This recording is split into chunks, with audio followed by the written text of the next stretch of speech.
بسم اللہ الرحمن الرحیم۔ السلام علیکم، میں ہوں مسعود الہی اور آپ دیکھ رہے ہیں EPF پاکستان۔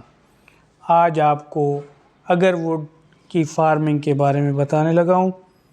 یہ اگر ووڈ کا پودا ہے، اسے اردو میں عود، اس کا سائنسی نام ایکولیرا ہے اور یہ انتہائی قیمتی خوشبودار لکڑی اور تیل کی وجہ سے اہمیت رکھتا ہے۔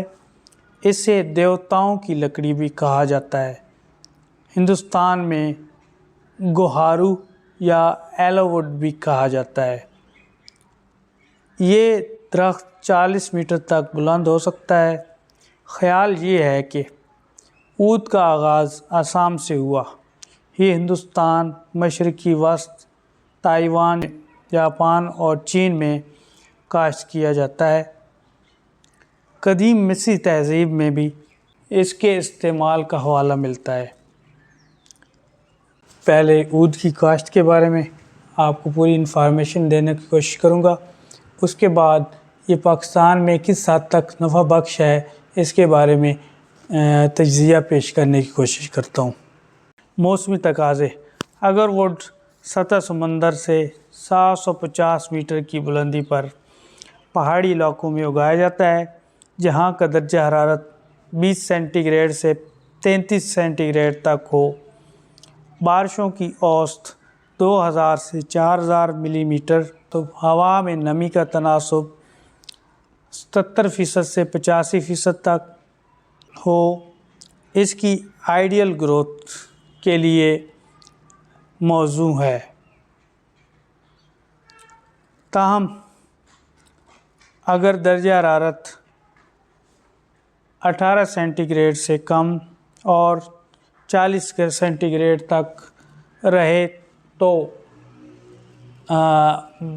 سخت جان پودا ہونے کی وجہ سے اگایا جا سکتا ہے۔ مٹی کیسی ہونی چاہیے؟ ہر قسم کی زمین پر لگایا جا سکتا ہے، لیکن موزوں زمین میں لائٹ سینڈی، یلو، ریڈ پیڈزولک سے مراد پتوں اور بیکٹیریا والی زرخیز زمین پر، جہاں سفیدے کے پتے یا کونوفس کے پتوں کی باقیات ہو، اس جگہ پہ بہت بہتر اگتا ہے۔ افزائش: عام طور پر پودے بیج سے تیار کیے جاتے ہیں۔ پوری طرح پختہ تازہ بیج لگایا جاتا ہے۔ پرانا بیج اگنے کی صلاحیت کھو دیتا ہے۔ کتنے وقت میں آمدن شروع ہو جاتی ہے؟ مناسب ماحول ملنے پر 10 سال کی عمر میں درختوں میں گرم سلاخوں سے سوراخ کر کے پیراسائٹک فنگائی انجیکٹ کیا جاتا ہے، جس سے اس کے اندر ہارٹ ووڈ بنتی ہے۔ یہ بیکٹیریا فیلوفورا پیراسائٹکا کہلاتا ہے۔ اس بیکٹیریا کی وجہ سے اس میں یہ عمل شروع ہوتا ہے۔ اس کے 15 ماہ بعد ہارٹ ووڈ تیار ہوتی ہے۔ قدرتی طور پر جنگل میں یہ ریشو 10%، یعنی 100 میں سے 10 درختوں میں ہوتا ہے۔ یہ انفیکشن جتنا زیادہ ہوگا، اس میں خوشبو اتنی اچھی ہوتی ہے اور قیمت بھی زیادہ وصول ہوتی ہے۔ اس میں ہارٹ ووڈ اوزاروں کی مدد سے الگ کیا جاتا ہے۔ درخت کو کاٹنے کے بعد اس میں سے ہارٹ ووڈ نکالنے کے لیے ماہر کاریگروں کی مدد سے حاصل کی جاتی ہے۔ جس لکڑی پر فنگس کا اثر نہ ہو وہ ہلکے رنگ کی ہوتی ہے۔ خصوصیات و فوائد: اگر ووڈ انتہائی قیمتی خوشبودار لکڑی پیدا کرنے والا درخت ہے۔ اس سے حاصل ہونے والی خوشبو مذہبی تقریبات کے لیے استعمال ہوتی ہے۔ اس سے اگر بتی بنائی جاتی ہے۔ عطر اور روایتی ادویات کی تیاری میں استعمال کیا جاتا ہے۔ صابن، شیمپو میں خوشبو کے لیے استعمال کیا جاتا ہے۔ عود کے درخت سے کروڑ پتی بننے کی حقیقت: حقیقت میں فارمنگ ایسا شارٹ کٹ نہیں جس کی مدد سے چند سالوں میں آدمی کروڑ پتی بن جائے۔ میری نظر میں پاکستان کے کاشتکار لوگوں سے اپنے لالچ میں تجربات کروانا ناانصافی ہے۔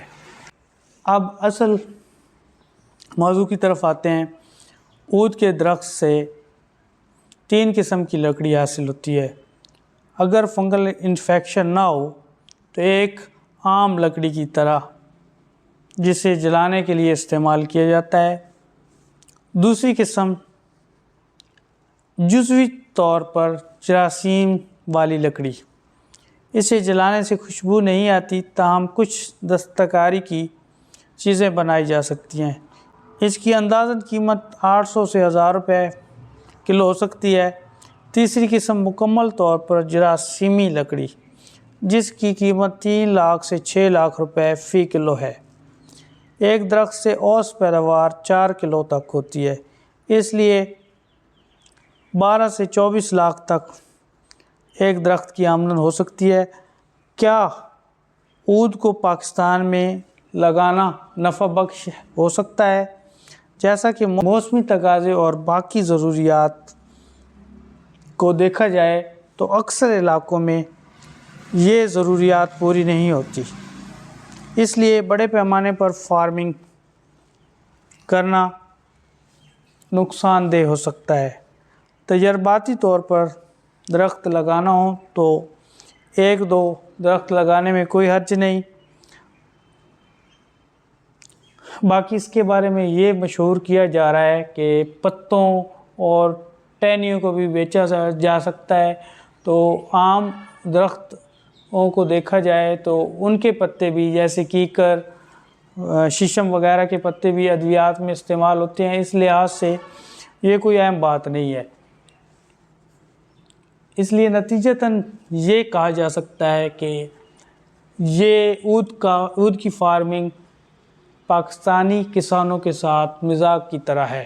اگلی دفعہ ایک نئی ویڈیو کے ساتھ آپ کی خدمت میں حاضر ہوں گے۔ اللہ حافظ۔